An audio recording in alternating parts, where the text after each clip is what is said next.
நீ சொல்லும் பொழுதே வெளிப்படுவே.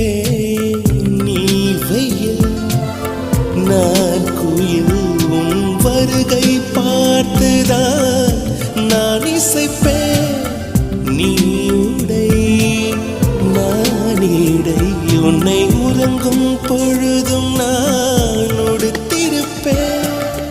நீ பகல் நான் ஒளி என்றும் உன்னை மட்டும் சார்ந்தே நான் இருப்பேன்.